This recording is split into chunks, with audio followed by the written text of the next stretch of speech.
This is Donnie Vermillion, live from the UNN studios on Core Hall. We've got a breaking story for you. Let's go live to our own Kate Lockwell on the fringe world of Marsara. Kate? Thanks, Donnie. Rebel Jim Raynor has reappeared in a big way. He's attacked a Dominion depot near Backwater Station, seizing weapons and distributing them to the local populace. Kate, I bet the locals are pretty nervous about having a notorious outlaw in their neighborhood. Actually, Donnie, the people I talked to seemed really encouraged by the... You heard it here first. Jim Raynor, terrorizing the locals on Marsara. When we return, are your kids using stim packs? Keep talking, pal. I'm just getting started. Thanks for staying with us. Let's go now to Kate Lockwell with an update on Jim Raynor's violent uprising. Thanks, Donnie. Raynor's clearly widening his list of targets. He's attacked a Dominion archaeological dig and possibly seized a dangerous alien artifact. Emperor Mangsk spoke on this subject earlier today. There's no telling what kind of havoc these supposedly innocuous relics might wreak upon our worlds. Anyone found in possession of these items will be dealt with to the fullest extent of the law. Look on the bright side, partner. You're a wanted man either way. Thanks, Tigers. Shocking, Kate. I imagine civilian casualties were high as a result of Raynor's terrorist actions. Actually, the only civilian deaths appear to be collateral damage from overzealous Dominion security force. Thanks, Kate. You heard it here first. Jim Raynor, killing women and children on Marsara. This is Donnie Vermillion live from UNN. Tonight, we're going to discuss the infamous Queen of Blades. Scientists and military insiders have long speculated that the enigmatic alien is, in fact, an infested human. That's right, Donnie. Is it possible that the leader of the Zerg has a human heart? More importantly, Kate, could this mean some kind of Terran-Zerg alliance is possible? Donnie, there's never been any evidence at all to suggest that infested humans retain their free will. You make a good point, Kate. The question is then, how do we kill her? That's one I think we all can agree on. If humanity is to survive, the Queen of Blades needs to be eliminated.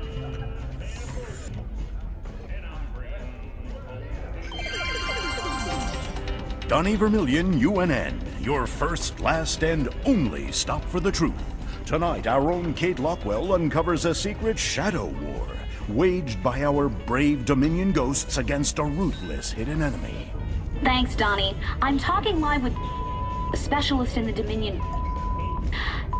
I understand that you and your comrades have been against a group of...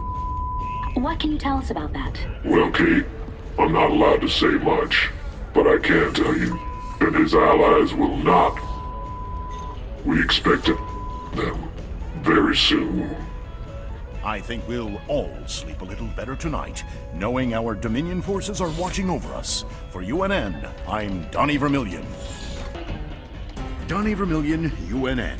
We've got Kate Lockwell on remote feed from Agria, a fringe colony. Are you there, Kate?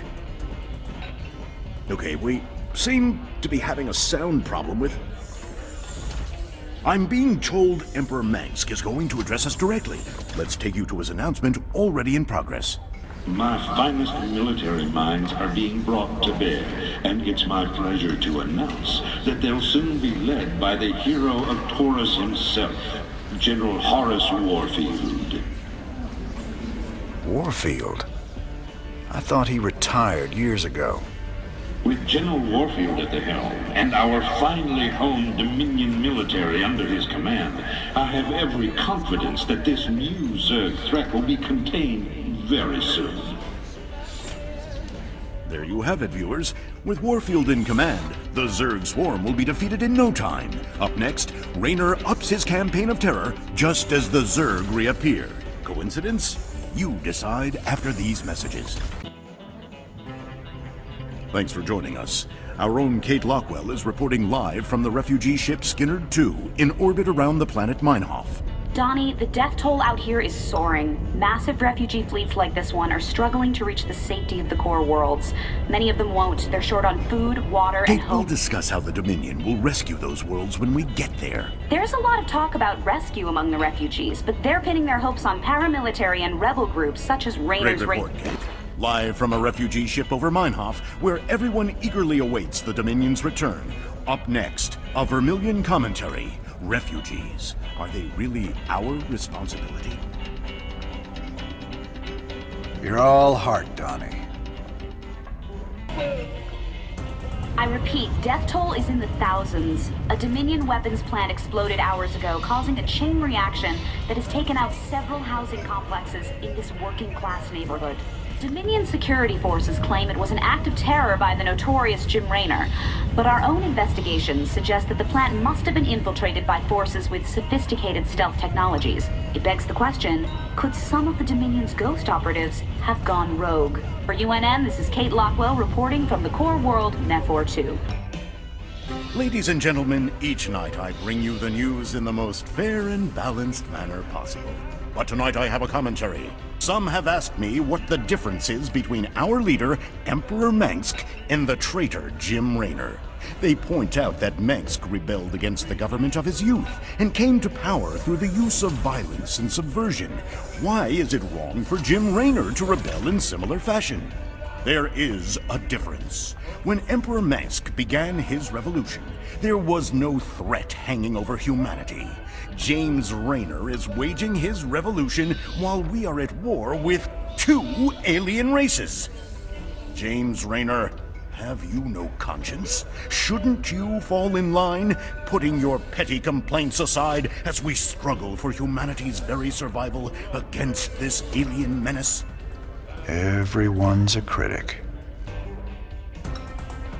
Your best and only source for news. This is Donnie Vermilion for UNN. Refugees continue to flood Dominion space. They can't seem to find a safe planet anywhere, and they're showing up on our doorsteps. Donnie, Emperor Mengsk today announced that he's ordered the fleet to turn away refugee ships that enter core world systems, which raises the question, will Dominion ships really fire on unarmed civilian vessels? General Warfield had this to say. All our efforts at this time are focused on halting the Zerg advance on the core world. In other words, the General dodged the question. If Dominion forces fire on unarmed civilians... Now, Kate, we can't second-guess our boys in the field, can we? You heard it here first. For UNN, I'm Donnie Vermilion. Old Mengsk is finding that running an empire ain't all it's cracked up to be.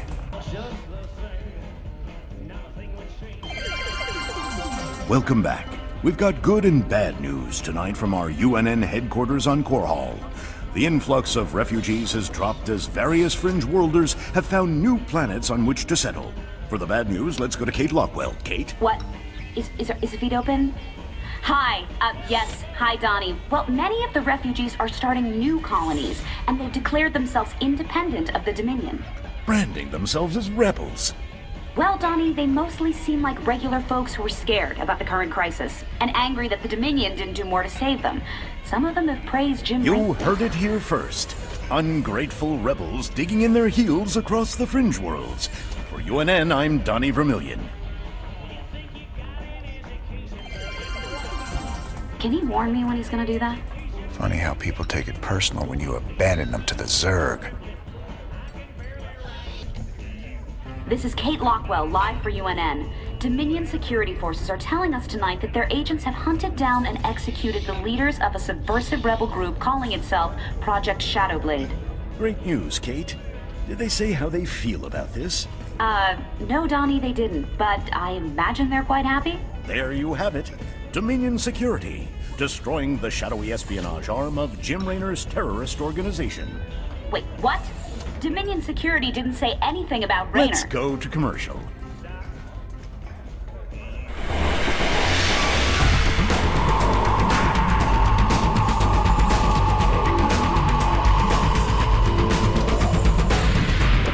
Take your shot at life. Eye pistol. Breaking news. Reports coming in today suggest... What's that? We're going to Kate. But The Dominion's highest value prisoners are loose tonight after a daring raid broke open New Folsom Prison. Dominion security forces are on high alert as some of the prisoners were former members of Project Shadowblade, which we've discovered to be a subversive offshoot of the Dominion's Ghost program. A number of political dissidents were also freed during the attack. do we know who did this, Kate? Was it Raynor's Raiders? The evidence we have suggests it was, Donnie. There you have it. Jim Raynor, making our world just a little more dangerous tonight. From the UNN studios on Core Hall, I'm Donnie Vermillion. More dangerous for the real bad guys, Donnie. You should be worried. Emperor, much has been written in regards to the tragic fall of Tarsonis. Toloski's investigative documentary, Imperial Dawn, even claims that you brought down the Confederate system by assuring Tarsonis' fall. I've heard these conspiracy theories before, but the fact remains. The Zerg invaded Tarsonis en masse, and no force in the universe could have stopped their onslaught. It was a very terrible day. Toloski's film highlights the seeming convenience of the aliens annihilating a corrupt government that you yourself spent a lifetime trying to overthrow. Millions died that day, and you speak to me of convenience? Yes, I strove against the evils of the old Confederacy, but never with the object of personal gain. When I was called upon to take up the heavy burden of leadership, I did so only to ensure our continuing survival as a species. Striking words from the Emperor himself. Up next, Zerglings allergic to lemon juice? Old wives' tale? Or new super weapon in the fight for humanity? This is Kate Lockwell reporting from UNN headquarters on Core Hall. Let's go to Donnie Vermillion on special assignment. Kate, I'm very pleased to be talking to General Horace Warfield. General, I understand that Dominion forces will soon be showing off their newest weapon, the Odin War Machine. That's correct, Donnie. We'll show the Odin on the streets of Core Hall itself, with full coverage from your fine network. General, Kate Lockwell here. I've heard rumblings about some sort of logistics trouble with the Odin's debut. Now, Kate... It's true, Kate. The Odin was delayed in shipping, and we briefly lost communication with the production facility. But it arrived safely, so we can go ahead with the unveiling. You heard it here first. The Dominion unveiling new weapons of destruction on the streets of Core Hall. What is wrong with that woman? Tell her not to interrupt my interviews! Your boy Horner is actually pulling this off. Gotta say, I'm mighty impressed.